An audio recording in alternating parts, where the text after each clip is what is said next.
নমস্কাৰ ছাত্ৰ ছাত্ৰীসকল, বিকাশ এডুকেশ্যন চেনেল সকলোকে আকৌ এবাৰ পুনৰ স্বাগতম জনাইছোঁ। আজি এইটো ভিডিঅ'তে আলোচনা কৰিম অসম জাতীয় বিদ্যালয় ক্লাছ 8ৰ হিন্দীৰ পাঠ নং 14 মহাভাৰত কি এক চান্স।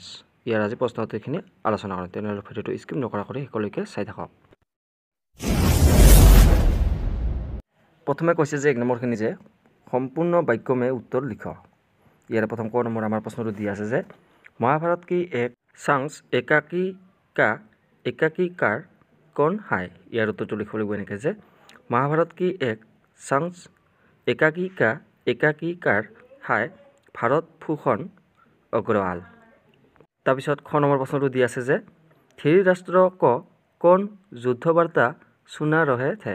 ইয়াৰ উত্তৰটো লিখিব লাগিব যে ধৃতৰাষ্ট্ৰ সংজয় যুদ্ধ বাৰ্তা শুনা ৰহে থে। এনেকৈ লিখিলে হৈ যাব। তাৰপিছত গ নম্বৰ প্ৰশ্নটো দিয়া আছে যে পঞ্চ পাণ্ডৱ কোন থে। ইয়াৰ উত্তৰটো লিখিব লাগিব যে পঞ্চ পাণ্ডৱ থে যুধিষ্ঠিৰ ভীম অৰ্জুন নকুল और সহদেৱ। এই পাঁচজনৰ নাম লিখি দিলে হৈ যাব। তাৰপিছত খ নম্বৰ প্ৰশ্নটো দিয়া আছে যে দ্ৰোণাচাৰ্য কোন থে। ইয়াৰ উত্তৰটো লিখিব লাগিব যে দ্ৰোণাচাৰ্য কৌৰৱ और পাণ্ডৱকে গুৰু থে। এনেকৈ লিখিলে হৈ যাব। তাৰপিছত খ নম্বৰ প্ৰশ্নটো দিয়া আছে যে কৌৰৱ और পাণ্ডৱকে পিতামহ কোন থে। ইয়াৰ উত্তৰটো লিখিব লাগিব যে কৌৰৱ और পাণ্ডৱকে পিতামহ ভীষ্ম থে। এনেকৈ লিখিলে হৈ যাব। তাৰপিছত 6 নম্বৰ প্ৰশ্নটো দিয়া আছে যে দুৰ্যোধন কহা ছিপে হুয়ে থে। ইয়াৰ উত্তৰটো লিখিব লাগিব যে দুৰ্যোধন দ্ৰোণবনকে সৰোবৰ মে ছিপে হুয়ে থে। এনেকৈ লিখিলে হৈ যাব। তাৰপিছত প্ৰশ্নটো দি আছে যে দ্বিতীয় 6 নম্বৰ প্ৰশ্নটো যে প্ৰস্তুত একাকী কে পাত্ৰ কিতনে হে ইহা মুখ্য পাত্ৰ কোন হয়। ইয়াৰ উত্তৰটো লিখিব লাগিব এনেকৈ যে প্ৰস্তুত একাকী কে কুল পাত্ৰ 5 হে দুৰ্যোধন ইজ একাকী কা মুখ্য পাত্ৰ হয়। এনেকৈ লিখিলে হৈ যাব। তাৰপিছত 6 নম্বৰ প্ৰশ্নটো দিয়া আছে যে কেৱল এক দুখ মেৰে সাথ যায়েগা ইহা দুৰ্যোধন কে সাথ জানে वाला দুখ क्या है। ইয়াৰ উত্তৰটো লিখিব লাগিব যে ইহা দুৰ্যোধন কে সাথ জানে वाला দুখ এক ही था वो था अपने पिता धृतराष्ट्र का आधा होना। এনেকৈ বা এইখিনি লিখিলে হৈ যাব। তাৰপিছত 2 নম্বৰ প্ৰশ্নখিনি কৈছে যে ইয়াৰ পিছৰখিনি সহি উত্তৰ চুনকৰ লিখ। ইয়াৰে প্ৰথম ক নম্বৰ প্ৰশ্নটো দিয়া আছে যে ধৃতৰাষ্ট্ৰকে কিতনে বেটে থে। ইয়াত লিখিব লাগিব আমি এইটো 6 নম্বৰটো যে 3 নম্বৰটো লিখিম আমি 3 নম্বৰটো ছ। তাৰপিছত খ নম্বৰটো দিয়া আছে যে পাণ্ডৱকে পিতা কোন থে। এইটো লিখিম আমি এইটো 2 নম্বৰটো এইটো আমি শুদ্ধ চিন দি দিম যে পাণ্ডু। এইটো আমি শুদ্ধ চিন দি দিম। ক নম্বৰটো দিয়া আছে যে দুৰ্যোধন কি মৃত্যু কিসকে হাত হুই। এইটো লিখিম আমি এইটো ভীমকে হাত মে অৰ্থাৎ এইটো 3 নম্বৰটো এইটো আমি শুদ্ধ চিন দি দিম। তাৰপিছত খ নম্বৰটো দিয়া আছে যে কৌৰৱ और পাণ্ডৱ মে সে কিসকো ধৰ্মৰাজ কহা যাতা হয়। এইটো আমি যুধিষ্ঠিৰ এইটো আমি শুদ্ধ চিন দি দিম। প্ৰথম 6 নম্বৰটো দিয়া আছে যে দ্ৰৌপদী को किस खेल में युधिष्ठिर ने दांव पर लगाया था। এইটো আমি পাশা খেল মে এইটো আমি শুদ্ধ চিন দি দিম। অৰ্থাৎ 3 নম্বৰটো এইটো আমি শুদ্ধ চিন দি দিম। তাৰপিছত 3 নম্বৰ প্ৰশ্নখিনি কৈছে ইয়াৰ পিছত আমাৰ কিসনে কিসছে কহা থা। ইয়াৰে প্ৰথম ক নম্বৰ প্ৰশ্নটো আমাৰ দিয়া আছে যে মেৰে ইতনে উৎকট স্নেহ কা ऐसा अंत मैं नहीं जा सकता।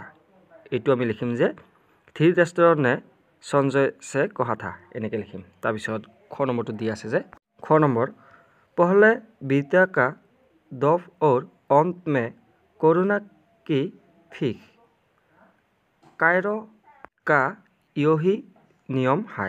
এইটো উত্তৰটো লিখিম যে যুধিষ্ঠিৰ নে দুৰ্যোধন को कहा था। এনেকৈ লিখিম। তাৰপিছত গ নম্বৰ প্ৰশ্নটো দিয়া আছে যে मेरे मन में कोई पक्षताप नहीं है मैंने कोई भूल नहीं की मैंने भय से तुम्हारी शरण नहीं मांगी। ইয়াৰ উত্তৰটো লিখিব লাগিব যে দুৰ্যোধন নে যুধিষ্ঠিৰ কহা থা। এনেকৈ লিখিব লাগিব।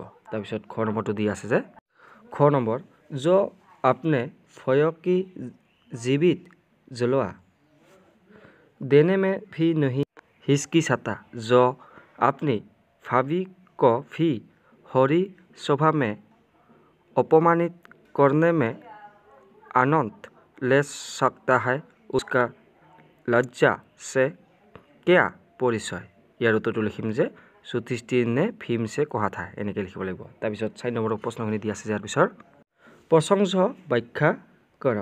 ইয়াৰে প্ৰথম ক নম্বৰ আমাৰ দিয়া আছে যে ক নম্বৰ ছাই কায়ৰ और पराजित ही अंत में धर्म का स्मरण कर लेते हैं।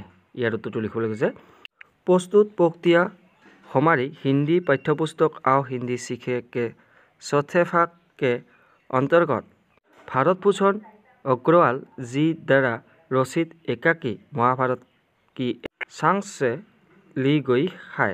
तक लिख जे प्रसंग यह लिखिम जे धर्म और अधर्म को लेकर भीम प्रस्तुत पक्ति दुर्योधन को सुना रहा है। तक लिख जे व्याख्याखिनि एनेके लिख जे जब दुर्योधन अपनी आत्मरक्षा हेतु धर्म का सहारा लेते हुए युधिष्ठिर से कहता है कि वो थका हुआ है, उसका कवच भी फट चुका है तथा वो निहर्थे पर बार न करे, उसे समय दे।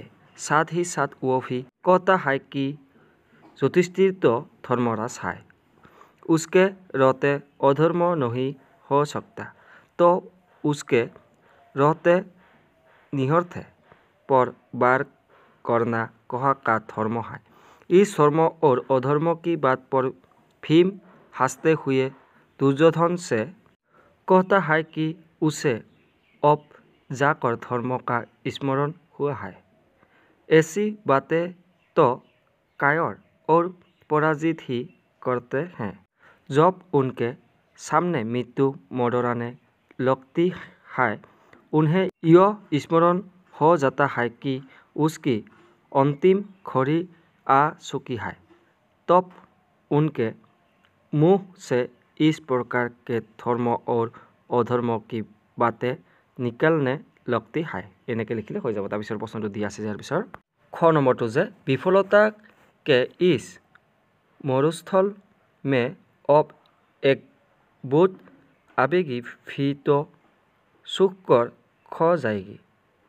यदि तुम्हें इसमें संताप हो कि तुम्हारी महत्वाकांक्षा मेरी मृत देह पर ही अपना जय स्तंभ उठाए तो फिर यही सही। यार उत्तर लिख एनेके जे सन्दर्भ लिखिम जे प्रस्तुत प्रक्रिया हमारी हिंदी पाठ्यपुस्तक और हिंदी सीखे के चौथे भाग के अंतर्गत भारत भूषण अग्रवाल जी द्वारा रचित एकाकी महाभारत की एक सांस से ली गई है। तार प्रसंग लिखिम जे जब दुर्योधन का प्रस्ताव युधिष्ठिर ने टुकड़ा दिया तब दुर्योधन ने युधिष्ठिर से यह वाक्य का कहा था। तार व्याख्याखिनि लिखिम जे दुर्योधन समस्त चुका था कि अब उसका बचना संभव नहीं है। उसने अपनी रक्षा के लिए धर्म और अधर्म का सहारा लेने चाहा, लेकिन उसमें भी वो विफल रहा। अब मैं युधिष्ठिर का शिकार कर युधिष्ठिर से कहता है कि रणभूमि में उसके सारे सैनिक विफल रहे, अब मात्र उसी का रक्षा इस मरुस्थल में सूखना बाकी है।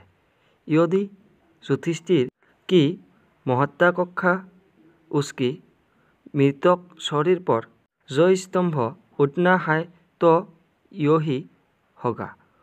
यह कहकर दुर्योधन एक गदा की मांग करता है और लड़ने की तैयार हो जाता है। एनेके बाइखिनि लिखिले हो जाब। भिडिओ बेसि दीघलीया नकरो और यार पिछरखिनि और एटा भिडिओ बनाई दिम। भिडिओ लिंक डिस्क्रिप्शনত दिया थाकिब, ताते आपनालोके चाब पारिब। आजिলৈ इमाने, धन्यवाद।